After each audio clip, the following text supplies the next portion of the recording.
Limousine का मतलब एक शॉफर ड्रिवन बड़ी और लग्जरियस कार होता है और किया ने अपनी कार्निवल को अपडेट करने के बाद उसके नाम के पीछे लिमोजिन शब्द को जोड़ दिया है। तो क्या इसका मतलब है कि अब ये 7 सीटर कार पहले से ज़्यादा लग्जरियस और पहले से ज़्यादा बड़ी और कंफर्टेबल हो गई है? हम जानेंगे इस वीडियो में। इस कार को चलाने के लिए हमारे कलीग निनाद आमरे गए हुए थे बैंगलोर और वो आज हमारे साथ जुड़ेंगे और आपके किया कार्निवल से जुड़े 5 सवालों का जवाब इस वीडियो में देंगे।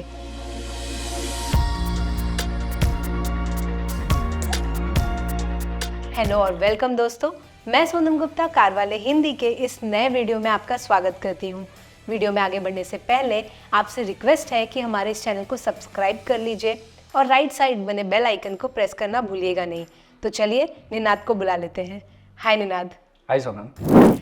पहले जानते हैं कि आपका ओवरऑल एक्सपीरियंस कैसा रहा ड्राइव का? बहुत ही अच्छा। In fact I was expecting the car to be better than the older one, क्योंकि मैंने पुरानी वाली चलाई थी and my expectations were, I am really glad, I was satisfied with the drive. So जैसा आपने कहा कि आपने पुरानी कार्निवल भी चलाई है, तो पहला सवाल मेरा यही है कि क्या बदला है कार्निवल में? क्या पहले के मुकाबले ये बहुत ज़्यादा महंगी हो गई है निनाद? 63.90 लाख रुपीज़ की एक शोरूम प्राइस पर इसे लॉन्च किया है। मेरे ख्याल से पहले इसकी आधी कीमत पर ये थी। तो क्या कुछ नया बदला है पुरानी के मुकाबले? इसमें क्या नया मिलता है आपको? इनफैक्ट काफ़ी कुछ बदला है। In fact the one that is currently on sale और पुरानी वाली जो थी ये नई जनरेशन है, तो आई वुडंट से कि डबल हो जाना चाहिए था प्राइस, बट वो प्री कोविड की थी वो ओल्डर जो कार्निवल थी। और अभी के इसमें बहुत ज़्यादा फीचर्स हैं, काफ़ी कुछ, मतलब अप टू द स्किन बहुत सारे चेंजेस आए हैं। कॉस्मेटिक चेंजेस की बात करो तो अभी ये कार्निवल एमपीवी या मिनी वैन जैसी बॉक्सी नहीं लगती। In fact it looks more like an SUV.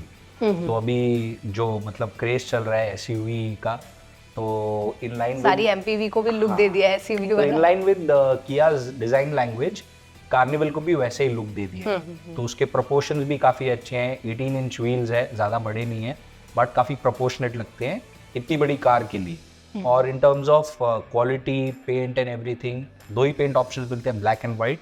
हम लोग ने जो वाइट वाली चलाई उसमें भी काफ़ी पैनल गैप्स आप देखो, बहुत ही कंसिस्टेंट है। इनफैक्ट ये कार का यूएसपी है कि इसके डोर्स अलॉन्ग द लेंथ खुलते हैं, मतलब कन्वेंशनल डोर जैसे ओपन होते हैं वैसे नहीं खुलते हैं। इसके ये एडवांटेज है कि आप कोई दीवार के पास या फिर कोई कार के नज़दीक पार्क करो तो डोर ओपन करने में दिक्कत नहीं आता, because the door just slide. So coming back to the panel gap, ये जो because it is a premium MPV you can say और अ प्रीमियम कार, ये जो पैनल दिया गया है उसकी जो स्लाइडिंग डोर्स के लिए, वो भी उसके डिज़ाइन के साथ मिल जाता है, तो वो चीप नहीं लगता कुछ। मतलब आपने यूजुअली पिकअप और मिनी वैन्स को देखा है, वो क्लियरली दिखता है कि ये डोर्स खुलेंगे। जब ये डोर्स बंद होते हैं वो समझ में भी नहीं आता है कि अच्छा वो उसके लिए। फिर उसका सारा लुक देख लो आप, the way everything goes well together, बहुत ही अच्छा लगता है। सो निनाद, मेरा दूसरा सवाल आपके पहले आंसर से ही जुड़ा हुआ है कि कह रहे हैं कि ये महंगी हो गई है और क्या जिस तरीके से इसे एडवर्टाइज कर रही है कि बेटर कार है, बड़ी कार है, क्या सचमुच ये सेकेंड रो जो है इसका या इंटीरियर जो है वो लग्जरियस फील देता है? क्या सचमुच ये कार पहले से बेटर हुई है, अपने प्राइस को जस्टिफाई करती है? सो जैसे कि मैंने पहले कहा कि ये नई जनरेशन है। इनफैक्ट मैं ये स्पेसिफाई करूँगा कि इंडियन मार्केट के लिए एक जनरेशन स्किप हो गया था, तो ये 2 जनरेशन बाद आई है और इसी कारण इसमें काफ़ी ज़्यादा फीचर्स हैं according to the new age features and everything. For example आप हम ट्रैवल एक्सपीरियंस और सेकेंड रो के बारे में डेफिनेटली बात करें, because that is the USP. But front row में आप आओ, in terms of space and everything, not much has changed, but in terms of feel, quality, the equipment inside, the first thing, सबसे पहले इतनी लंबी screen एक दिखती है जो कि काफ़ी सीमलेस लगती है, बट इसी के अंदर 2 स्क्रीन इंटीग्रेटेड है, एक इंफोटेनमेंट स्क्रीन और एक ड्राइवर्स डिस्प्ले इंस्ट्रूमेंट क्लस्टर। ये 10.25 इंच की 2 स्क्रीन है, बट देख के लगता है ये एक ही लंबी स्क्रीन होगी।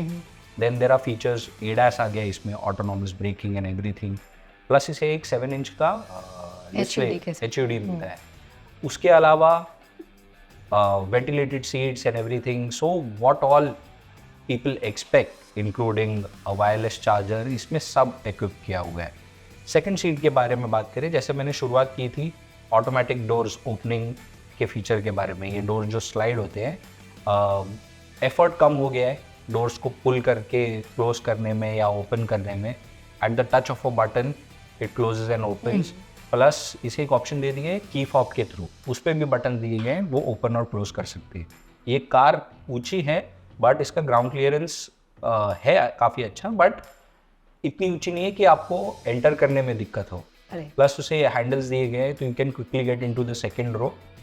सेकंड रो की बात करें, इसे प्रॉपर सेपरेट कैप्टन सीट्स मिलती हैं जो कि इंडिपेंडेंट चेयर्स हैं, और इसमें इतने सारे एडजस्टमेंट्स हैं फोर एंड आफ्ट, आगे पीछे लेने के लिए, रिक्लाइन। प्लस इसका एक यूएसपी है कि ये सीट्स दरवाजे की तरफ या सेंटर की तरफ भी मूव होती है। सेंटर की तरफ ताकि आप रिलैक्स कर सको, और डोर की तरफ ये मूव होती है ताकि बीच में सेंट्रल टनल एक स्पेस मिले, आपको थर्ड रो में जाने में आसानी हो। बात करें ये ऑटोमैन्स की कि इसे हैंड आर्मरेस्ट मिलते हैं, बट देन पूरी तरह रिलैक्स करने के लिए इसके लोअर सपोर्ट, थाई सपोर्ट के लिए वो सपोर्ट जो है आपका वो बाहर निकलता है। प्लस आप थर्ड रो की बात करें तो यूजुअली कार्स में वी ऑल्सो मेंशन कि it is limited to kids, और बट ये काफ़ी जगह अच्छी है, एडल्ट्स अच्छे से बैठ सकते हैं, 2 लोग तो काफ़ी आराम से बैठ सकते हैं। उनके लिए स्पेस है अपना फ़ोन रखने के लिए, proper bottle holders, not just cup holders, bottle holders रखने के लिए, एंड इंडिपेंडेंट वेंट्स आते हैं हर एक के लिए। एक चीज़ मैं और एक चीज़ बताऊँगा कि it gets a 3 zone climate control. तो आगे के 2 ड्राइवर एंड को ड्राइवर को तो अपने हिसाब से टेम्परेचर सेट कर सकते हैं। For the second and third row you also get a function where you can adjust the temperature, और with the latest norms, I won't say norms but demands from buyers, so voice control के through भी इसे control किया जा सकता है। Space और इसकी बात करें, पुराने कार्निवल से डेफिनेटली बेटर है, बट ओवरऑल काफ़ी स्पेशियस लगती है। 2 सनरूफ आते हैं इसे, एक फ्रंट वाला जो फ्रंट पैसेंजर्स के लिए, और रियर पैसेंजर्स के लिए एक मैनुअली स्लाइडिंग है, but then it opens up to a sense of space inside.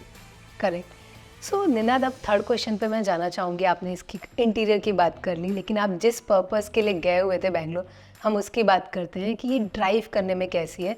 Specially काफ़ी बड़ी कार है, इसकी डायमेंशंस आप देखोगे तो पहले से थोड़े चेंज भी हुए हैं। तो क्या इसे सिटी में मैन्यूवर करना डिफ़िकल्ट था, या आपको लगा कि इसका टर्निंग रेडियस बहुत ज़्यादा है? कैसा ओवरऑल एक्सपीरियंस कैसा था ड्राइव? डेफिनेटली नहीं, ऑफ कोर्स ये बहुत बड़ी कार है, इसे नए लोगों को मे बी डिफिकल्ट हो सकता है, but the equipment given inside, 360 camera, these are all things that will help. But in general जैसे आप बात करें, 3 टर्न्स लॉक टू लॉक इसकी स्टीयरिंग व्हील है, not the fastest but quite quick, और इसे मैन्यूवर करना इतना डिफिकल्ट नहीं है क्योंकि इसके बॉक्सी प्रोपोर्शंस है, तो इसे कोई टर्न में ये करना काफ़ी आसान होता है। एटलीस्ट मुझे ये आसान लगा। और रही बात ड्राइविंग की, ये सिर्फ अभी डीजल मॉडल अवेलेबल है, बट इसे मिलते हैं 4 driving modes, obviously the eco, normal, but there is a smart mode which वो अपने ड्राइविंग के हिसाब से एडजस्ट करता है, थ्रॉटल रिस्पॉन्स को उस तरह करता है। तो इतनी बड़ी कार है बट फिर भी अंडर पावर्ड नहीं लगती है। हमने उसे बीच में हाईवे पे चलाया सिटी में, अंडर पावर्ड बिल्कुल भी नहीं लगी।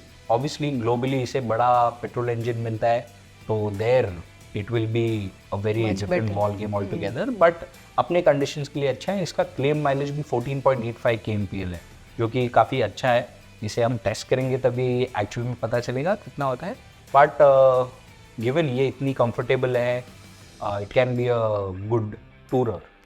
सो इसी में एक और सवाल मैं जोड़ना चाहूँगी निनाद, मेरा थर्ड सवाल ही होगा ये, क्योंकि ये ड्राइव करने के लिए नहीं बनी हुई है, जो इसे खरीद रहा है वो शायद ही इसे कभी ड्राइव करे। तो मैं जानना चाहती हूँ कि क्या आपने इसको सेकंड रो में बैठ कर इसके ड्राइव का एक्सपीरियंस लिया या थर्ड रो में बैठ कर लिया, वो कैसा था? मोस्टली मैं सेकंड रो में ही था, because this is all about the chauffeur driven experience, and mostly लोग जितना भी टाइम स्पेंड करेंगे इसी सीट में करेंगे। तो wherever we went, we took the bad roads, highways, तो काफ़ी कंफर्टेबल थी। सस्पेंशन नॉइज़, रोड नॉइज़ अंदर नहीं था, तो काफ़ी रिलैक्सिंग फील था। और जो सीट्स के लिए सारे फंक्शंस दिए हुए हैं वो आपके कंफर्ट को बढ़ा रहे थे। क्या आप इस पर मतलब एक लंबी ट्रिप पर जाना, या अगर आप कोई अपना बिजनेस इसमें रन करना चाहते हैं, काम करना चाहते हैं, तो आप कर पाएंगे कंफर्टेबली? श्योरली, ऑब्वियसली 2 लोग हैं, 2 कैप्टन सीट्स है, तो you might not be able to have a meeting with a group, but then it is quite doable. तो निन्ना, चौथा सवाल मेरा यही है, मैंने आपसे पूछा कि क्या आप इसे बिजनेस चला पाएंगे, इसके अंदर बैठकर अपने ऑफिस या लॉन्गर जर्नी के लिए यूज़ कर पाएंगे, तो इसी से जुड़ा है कि who should buy this car. इसकी जो किया ने जो टारगेट ऑडियंस रखी है, तो पहले जो कार थी वो आपको अंडर 40 मिल जाती थी, तो आप इसे एक एज एमपीवी, एक मिडिल से अपर क्लास वाला आदमी ले सकता था। लेकिन अब इसका जो प्राइस पॉइंट है वो आपको मर्सिडीज़ और BMW के करीब पहुंचा देता है। तो क्या आपको लगता है कि अब टारगेट ऑडियंस बदल चुका है? कौन होगा जो इस कार को खरीदना चाहेगा? वेल, मैं कहूँगा टारगेट ऑडियंस इतना कुछ बदला नहीं है, क्योंकि business individuals, families and like सब लोग के लिए ये काफ़ी यूज़फुल होगी।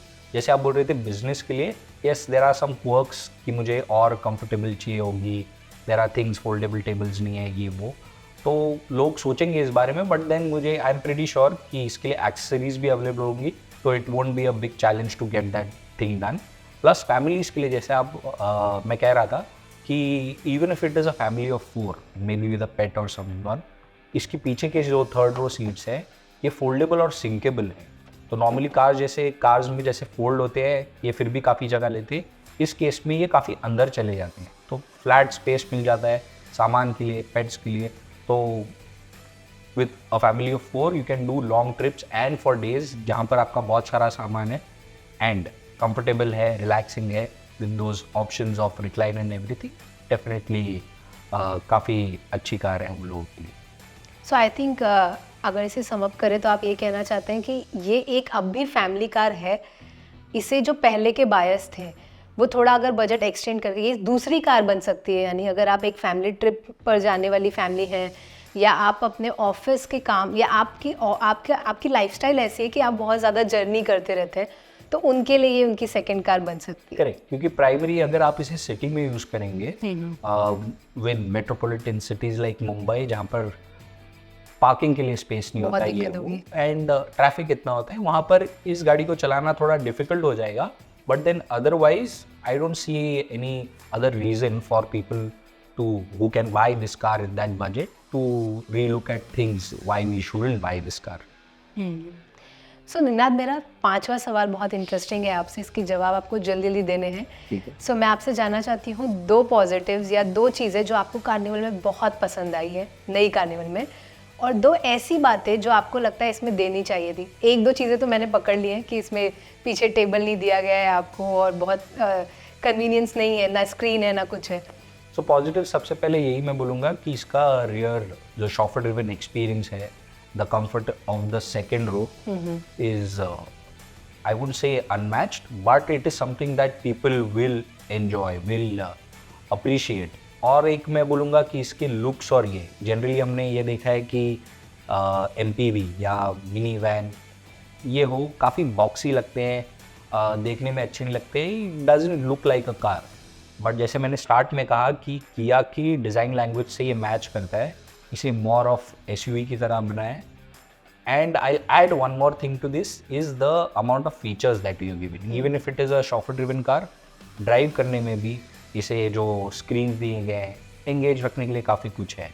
नेगेटिव्स की बात करें, again because I have rated chauffeur driven experience as a positive, इसमें काफ़ी कुछ चीज़ें हैं, जैसे फोल्डेबल टेबल्स नहीं है, जो कि अभी इसके नीचे वाले सेगमेंट के कार्स में भी आ जाते हैं, तो मुझे लगता है ये स्टैंडर्ड दे देना चाहिए था।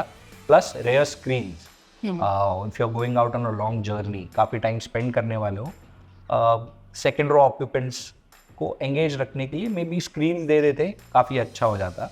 And another, this is more of a net picking that I will say, क्योंकि इसे बाकी सारी चीज़ें इतनी ऑटोमेटेड दी हुई है, रेयर सेकेंड रो के सीट्स के लिए इतने सारे उन्होंने एडजस्टमेंट्स दे दिए कि काफ़ी कंफ्यूजिंग हो जाता है। For example the electronic adjustments are on to the right side, but then there are manual adjustment जो कि लेफ्ट साइड में, उसमें भी 2 लीवर्स ऐसे हैं कि उसे झुक के देखना ही पड़ता है कि लेफ्ट टू राइट मूव कर लेंगे कौन सा है, and that is a effort.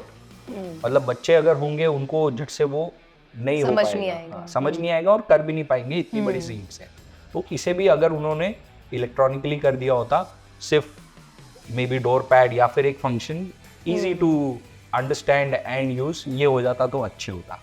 As it is an expensive car, तो ये चीज़ें दे सकते थे। आपको ऑप्शन दिया जाए तो आप चूज करते Ninad? To choose the carnival, yes. Yes definitely. काफ़ी वर्सेटाइल है ये गाड़ी, जैसे मैंने कहा कि it is a people mover, तो 6 लोग तो आराम से कंफर्टेबली मूव कर सकते हैं। एंड विद देयर लगेज, इसके बूट स्पेस भी कोई कॉम्प्रोमाइज़ नहीं है। And then if you have 4 of your all, जैसे मैंने कहा सिंकेबल एंड फोल्डेबल सीट्स है, काफ़ी कुछ ओपन करते हैं, you can take your pet along, तो definitely a good buy. Right, thank you Ninad. So आपको बता दें कि कार्निवल में 8 एयरबैग्स मिलते हैं और सेफ्टी के लिए आपको अब एडास के फीचर्स भी मिल जाते हैं। इसके साथ ही इसकी सारी इन्फॉर्मेशन हमारे वेबसाइट carwale.com हिंदी पर आपको इन डिटेल मिल जाएगी।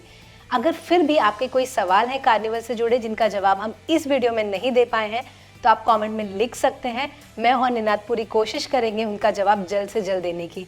आप अगला वीडियो किस टॉपिक पर देखना चाहते हैं, किस कार मॉडल पर देखना चाहते हैं, हमें वो भी कमेंट में लिखकर ज़रूर बताइए। शुक्रिया। Thank you.